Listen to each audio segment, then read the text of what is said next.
I'm actually going to ask a question or two that have come in prior to the event, and then I'll also have some more questions from the floor. But we've given ourselves maximum time by regathering now, so thank you for that.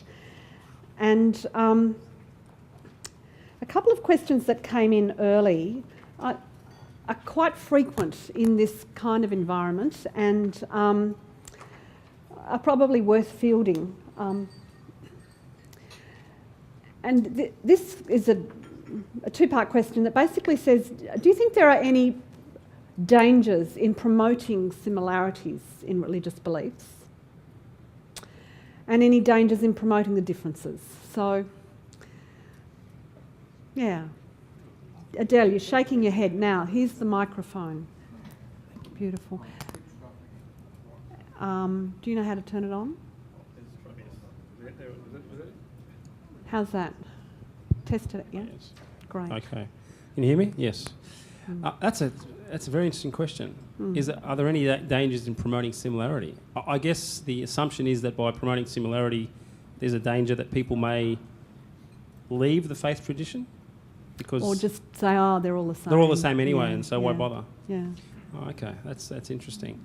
I certainly wouldn't agree with that. I think I don't see the dangers in identifying similarities. I mean, that's one thing that I'm often doing when I'm speaking to people about Islam, is explaining to people how Islam is of the Abrahamic tradition. So Christianity and Judaism and Muslims are all people of the book. And we have far more in common from a religious faith perspective than what separates us. So actually there is no danger, there's only upside and only benefit in doing so. Are there dangers in promoting differences? Well, it depends how you promote differences. I think it's, again, it's a question of definitions. I think having a discussion, well, otherwise it'd be a very boring discussion. If we are all the same, well, then we wouldn't really be having this discussion here today. So I think it's very interesting and it's informative, and we should identify and discuss in a spirit of mutual respect what our differences are.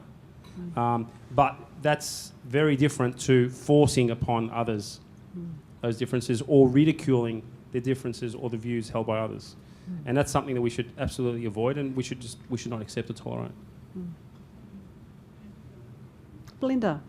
Just very briefly, I think that it's essential to do both, not just that it's not dangerous or anything else. I think, compare and contrast. Can you hold it a bit closer? If we're going to be engaging in good education, then I think seeing the comparing and contrasting is one of the best ways to see what a thing is. So I like it. That's a nice elevator answer. Elevator speech answer. I just don't like the word similar. I like commonalities. I don't know, it seems when you talk about things being similar to each other, I don't know, maybe it's just my use of language. It's at a level which I don't think is necessarily respectful. And so when we talk about commonalities, when we talk about common ground, I think that's on a level which begins with respect. But that may just be semantic. I'm not an English teacher. Thank you.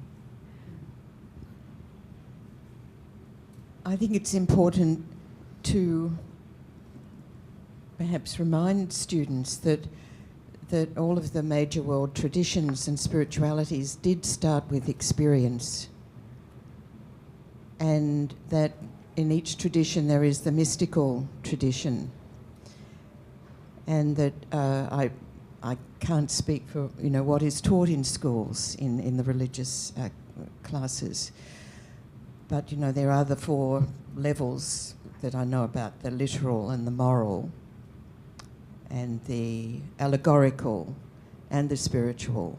And so we can get just caught up on the historical and the literal without going to the other levels. So I don't think there are any dangers in teaching children about the similarities. Sorry, I've used that word again. But what we hold in common. and what we have as differences in our beliefs and traditions. As I said before, we don't have to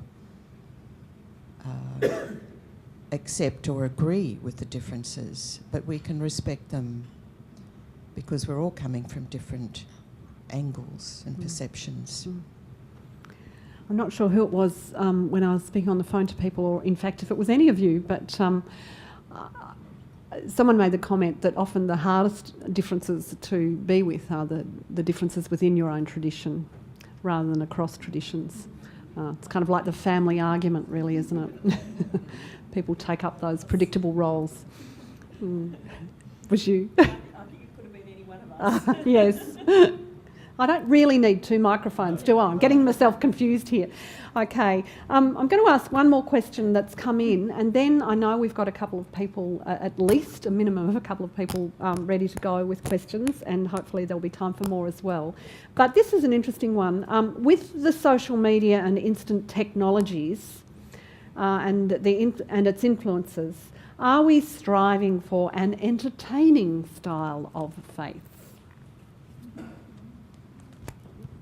Who's going to own up to that? We've always had an entertaining style of faith. I don't mean to be cute. I'll go back to my tradition. People would not have come when Judaism was a temple cult. People would not have come up to Jerusalem, would not have left their farms, their villages, and gathered together on the pilgrimage festivals, unless there was something to see. The pragmatism and the need to work the land would have kept them on the land.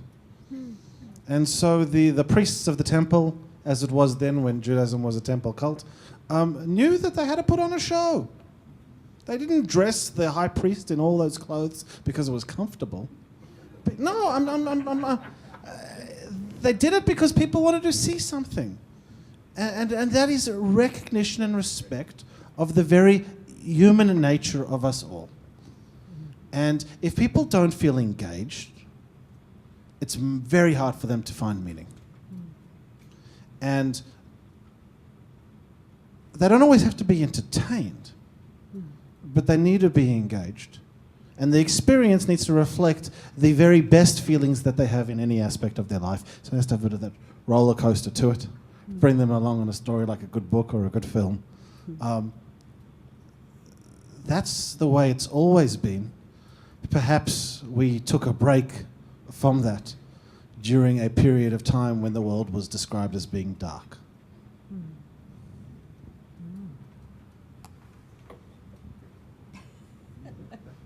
Let's just have a little pulse to absorb that. Yeah. When you mentioned the dark period, which era were you mentioning there? I was being intentionally vague. We're not talking centuries. Well, I was just thinking of that period when Europe thought that it was a dark period, but it was the most magnificent period in Spain, in Andalusia, Cordoba, Toledo, and that was about 700 years or so, and Adel, you can correct me here, but it was a wonderful period when Cordoba was the leading light in the world at that point, in culture, in literature, translation, and Toledo, and dance, and fashion, and art, and architecture. And when I was at school, we never learned about that period at all. It took me years and years before I learned about it. And it was in one of our early events, we put on the Golden Age of Spain, pre-1492. And we had speakers from, well, actually, it was our dear Australian actor, Charles Bud Tingwell, who was the narrator. I wrote the narration. And we had children from Bialik College and from King Khalid College who read the ancient poetry in their languages, and professional actors and actresses who read it in English. And the children were just so proud. You know, here I am, I'm reading this poem that is over 1,000 years old. in Arabic or in Hebrew. And it's a time when there was a golden light, when the three traditions did live in harmony. It wasn't a perfect period, but it was a very special period. And Adel, you can probably tell us more. Yes. That's a very good segue. Perfect. That's actually where we get the name Arkan Toledo from, is from that. And I was telling Julie that story. And it's actually on our website if you wanted to read more. It's a beautiful website. Thank you. Basically, it does refer to that period, which was an amazing period in human civilization. And the word Arkan is an Arabic word which means foundation or principles or pillars. So it's the pillars that made Toledo, and I guess the whole Andalusia experience, an amazing time in human history. And I won't go further, along that. But please, if you're interested, please visit our website. Almost like I'm spruiking it. But I think it's fair. Just going back to the question, I think it is fair to say that as people of faith and people who want to share that faith with either people who are current adherents or perhaps people who want to know more about it from other faith groups or no faith groups, we need to find more effective ways of taking the faith to them. Traditionally, perhaps people, and I understand what Gersh is saying, is that obviously there was a story to tell, and that's why people would travel far and wide to attend temple. But I think in today's society where we have modern means of communication and there are so many forms of communication and you can get information from so many different sources, it's a true sensory overload. I think we need to cut through that and find a way in which we can effectively spread our message to different groups, and you need to understand the audience that you're talking to. So I think that's the challenge for us. Yeah, I think there's a difference between entertainment. Closer. I think there's a difference between entertainment and making connections, and I think that there's always this. I know in my tradition, this great concern that we're going to be entertaining people. That worship is not entertainment, and I do explain that to my students, that worship is not entertainment. But at the same time, that doesn't mean that we can't have fun with it, that we can't enjoy it, because the important thing is that we're actually making connections and that we're engaging. And why is that important? We just had a professional development day a little while ago, and Belinda, you can correct me if I get this whole story wrong, where we had somebody talking to us about neuroscience, and they were talking about how that neuroscientists can now pinpoint and can actually look at the way that the brain functions when different questions, are asked. And this guy was talking to us about how he'd actually observed this, where the person was put into the scanner, and anyway, they were asked the question, "What is 50 plus 50?"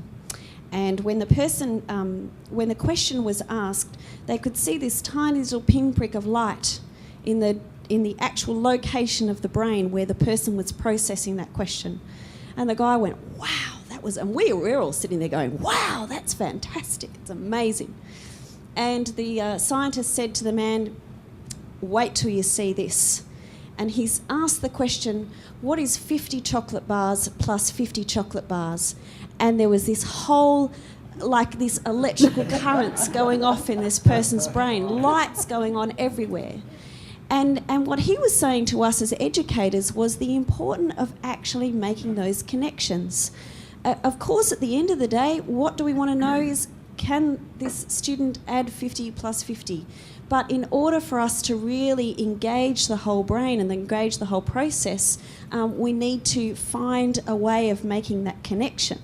And so I think, for me, as a chaplain, that's been something that's really been important to me. What are the things that enable us to make those connections? And what I think is that it's actually student-to-student relationships that make those connections. So actually, when students are listening to their peers, that's going to have far more profound effect than when they don't remember anything. So in a way, part of the task of the religious educator is establishing an environment of respectful engagement and listening, is what you're saying. Yeah. And chocolate. I was going to say, how are we going to get out of this without, Nestle? Anyway, thank you. Laura Lindsay's here with a question. Laura, could you introduce yourself, and we'll see who takes up the microphone. I'll leave it here.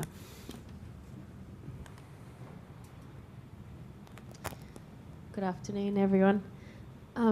I guess I'm just going to give a background, a little bit of a background from where I'm coming from, so the question makes sense. I actually have an answer to this question myself, but I'd like a response from the panel. So at the moment, I'm the schools liaison worker for the Uniting Church Synod for Victoria and Tasmania.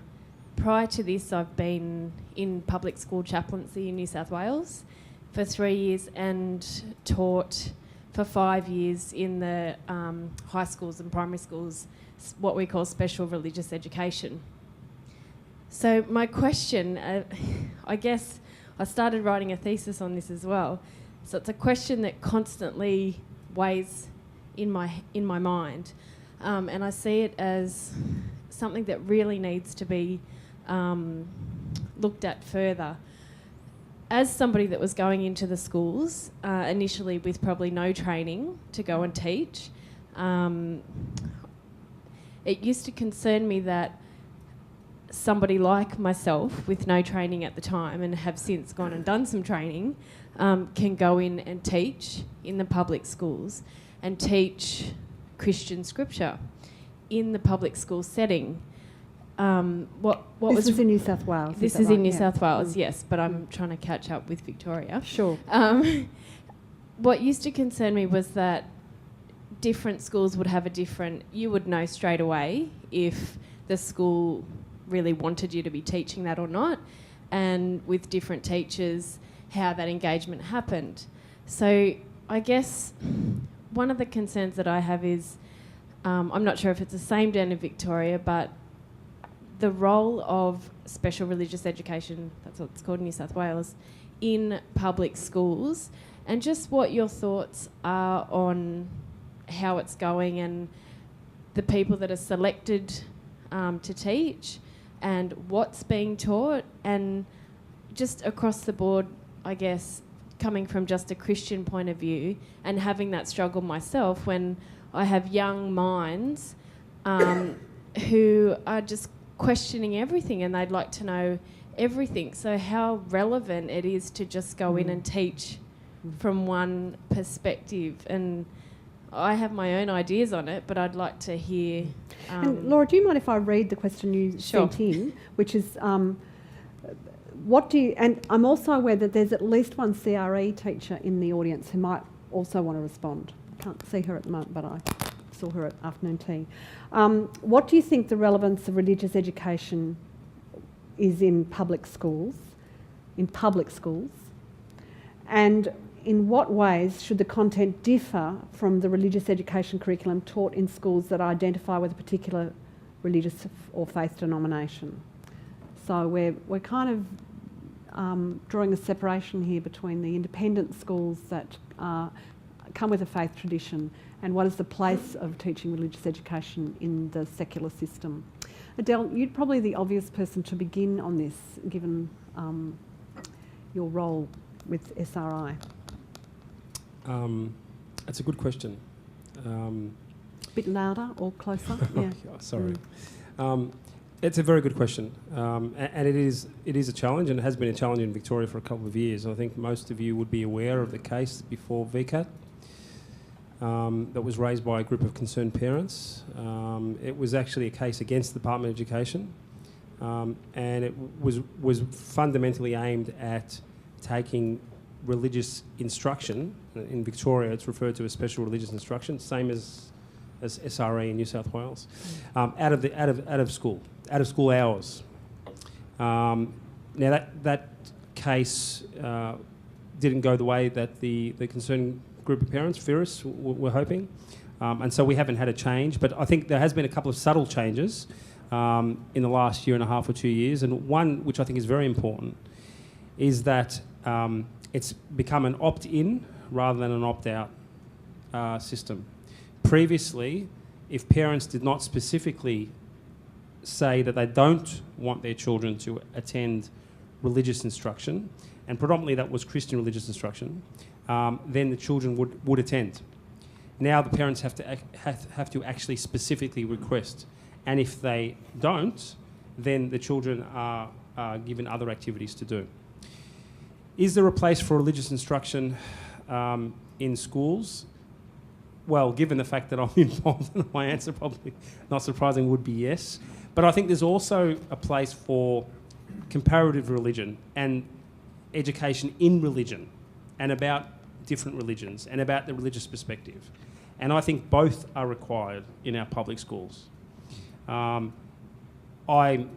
feel that the concerns raised by the concerned parents and others are valid, actually. I do sympathise, and I remember having very long discussions with the key people involved in that case. And at the end of the day, we agreed to disagree, but I did say, look, I agree with some of your concerns, and I think there needs to be some responsible oversight of religious instruction in schools. And I think the Department of Education and the schools themselves play a role in that, as do the religious instruction providers. And as a religious instruction provider, Arkan, Toledo, we've signed up to those responsibilities. And we need to make sure that we adhere with the values taught at the schools and the values that are underpinning the secular education system here in Victoria and in Australia more generally. I don't think it creates division, and I know that was one of the concerns raised. It creates division and a sense of otherness and maybe discrimination. I don't believe it does that, but again, I can understand how it may do that. So I think it comes back to all of the stakeholders involved making sure that they take a responsible approach to teaching religion in schools, but I also strongly encourage the teaching about religion in schools as well. Thank you. I'm wondering if, I'm not sure that the CRE teacher is still here. You are. Would you like to speak to that? Greg's got the... I just really agree with what Adel said. I'd probably say exactly the same thing. And I guess that the providers, certainly the controversy has made the overseers more... there's a whole stack of things, volunteer agreements and things that are much more that you have to sign and things these days. But the provision for training and things has always been there, and the oversight and the curriculum is set that you can't just say what you want to say. You've got to stick to the curriculum. That's always been there. So I guess the fact that perhaps some people haven't been as diligent in that as they should have. But I'd also like to say that in terms of other religions, by the time you get to grade 5, 6, you have the kids asking the questions anyway. So, the kids will set what's talked about too. Yes, we live in a different age. I can't imagine those questions arising at all when I was a primary school student in CRE classes, but... I picked up the microphone. I know you're trying to move ahead. But it references, and there's another opportunity to plug your September gathering. Got you back. I don't think the issue here is special religious education or instruction in schools, public schools. I think that one of the big concerns why the last time we gathered as this association to learn about the national curriculum, there was a remarkable turnout. Why I expect that there will be a remarkable turnout again at the gathering when we next get an update on what's happening in terms of the Australian curriculum. It changed, we didn't. Is because there is this question about civics and citizenship and what it means to be a member of the Australian society. And what schools are doing, both government and parochial schools are doing, to engage and enable their students to engage in that conversation. And if that means, if the schools determine that they're going to put some of that time into what has previously been special religious instruction, well, that's up to the educational administrators of that given school to determine. But if we are talking about wanting the goals and the visions which we're speaking about right now being realised across our country, if we want to create that space where extremist views are minimised and there is an open conversation, we need to ensure that the building blocks for that conversation, the core skills for allowing people to have those conversations, are taught in our school as part of our national curriculum. Not the content, not what to say and when to say it and who to say it to, but how to listen and how to speak. And we have no guarantees of that at all yet, and unless we make a loud enough collective noise, I don't think we can have any great confidence. And perhaps that's an opportunity to partner with people who aren't necessarily of a specific faith tradition as well. Thanks, Gersh. I'd like to invite Danny Miller to ask her question from the Jewish Student Network. Thanks, Danny, and Greg will bring you a microphone. Before I ask my question, I just thought I'd take a moment or two to introduce myself and the organisation I represent, and I want to thank everyone for an afternoon of such inspiring discussion. It's been fantastic. As my name's Danny, I work for the United Jewish Education Board, or UJEB, smaller and simpler. And what we do is we work with prep to year 12 Jewish students who attend non-Jewish day schools, and we provide them with opportunities to connect meaningfully and actively with their Jewish identity. In the primary years, the avenues for achieving this is UJEB is the government-approved organisation that provides religious education to 1,200 Jewish students at actually 39 primary schools throughout Melbourne. UJEB also runs after-school centres. We run 3 of those, and for a duration of an hour in venues like Bentley, Caulfield and East Brighton, students are given the opportunity to build upon and develop the lessons and the ideas that are presented in their RE classes. It is also at these centres where they learn Hebrew. I coordinate the program for the high school students within UJEB, and that's known as the Jewish Student Network, or JSN. We love our acronyms, and yes, we do. And I've been in that position since 2010. So, as I mentioned before, work with year 7 to 12, and this targeted demographic is extremely diverse in interest, age, and prior knowledge, all of which makes programming for this group a very interesting exercise. What it means is that every program that we do, every activity, every event must challenge and develop the interested, engage the disinterested, and nurture everyone in between. An example of something that we do in the secondary school, we don't go to the school within class time. We provide a supplementary Jewish education model. So one of our programs is known as lunchtime sessions. We're at 4 schools in Melbourne, and we work mainly with the public schools with this program, and that would be Glenara College, Bentley, McKinnon and Brighton Secretary College. We go 1 lunchtime a week, and these sessions are facilitated by very young and dynamic, and that's been referred to before here, engaging Jewish young adult informal educators. And at these sessions we run, the students learn and experience all the Jewish festivals, days of remembrance and celebration, constructs and concepts relevant to the building of a Jewish identity, and topical issues in their broader world and within their Jewish world. Educationally, these sessions are favoured favourably by the participants, but they're also a really good social thing. And what they do, one of our also aims of JSN, is it provides a place for them to build upon their Jewish social networks. So Danny, could we actually move to a question for the panel? It's Yes. great to have some context, and Sure. but we're going to run out of time. So my question actually, which probably has just been answered before, it was touched upon, but I will ask it again, is as faith-based educators, some of you more directly than others, how would you connect a cohort of students who are not necessarily as engaged, are probably disengaged and disinterested, to concepts that are faith-based? That was probably my question. Beautiful. Thank you. Nice question. And from my conversations with people, I'm sure you'll have some responses. Engaging students. Do you want to start, Belinda? That's the bread and butter of it, isn't it? I'm glad we have kind of addressed it. It would be a problem if we hadn't, but Yeah. Yeah, I think I'm fortunate. I'm generally sort of looking at it from the perspective of a classroom and an RE classroom. So, you know, I've got the luxury of students having to turn up at a certain time when the bell rings and stay there till it rings again. Whereas doing a lunchtime program, that's quite a different proposition.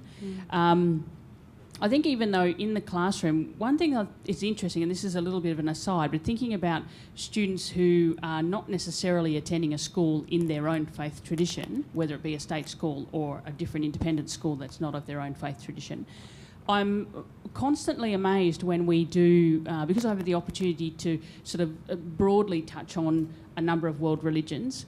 I'm always amazed when we've, you know, perhaps finished doing a unit of work looking into Hinduism, for example, and then at the very end, when we're sort of wrapping things up, just in an aside conversation with a student who says something, and I say, "Oh, you're from a Hindu background." "Oh, yeah."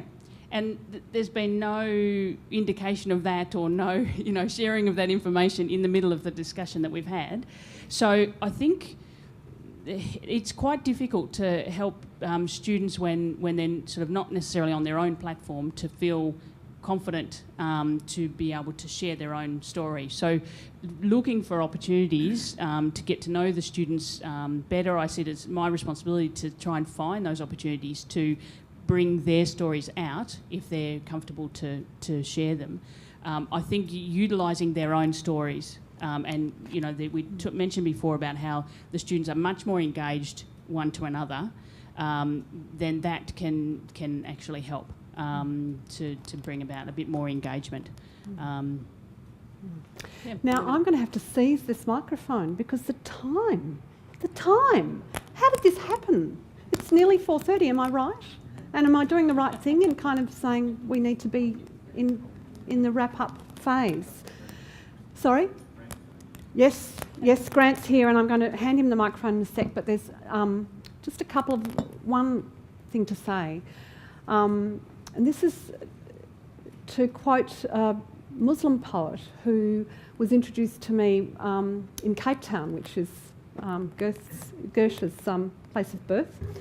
And a beautiful saying by this poet, that do not wear your faith as an armour, but as a fragrance. So I offer you that little 2-line reminder in these closing moments. And I think we've been in the presence of people who do exactly that, and we're very grateful. Can we show our appreciation to the panel? There's a beautiful Jewish saying about storytelling that I often use, and I've been reminded of it at several moments today, that the task of the storyteller is to make a place where wisdom, who is like a shy animal, can come out and graze.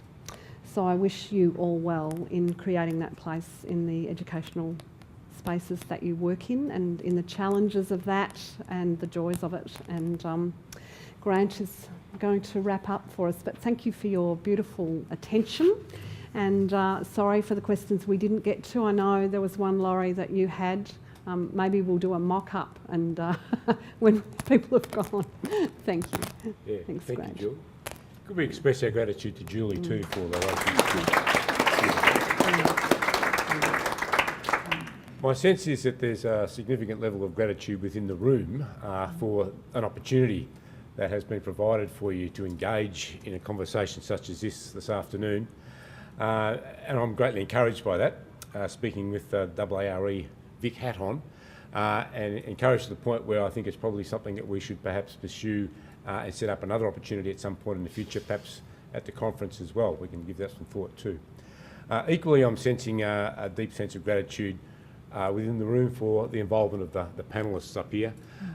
Each of them have graciously accepted our invitation to participate in this way, and they've done an extraordinarily wonderful job, I think, and in most articulate fashion enlightened us and engaged us in conversation. So thank you very much indeed. I have a small token of our appreciation.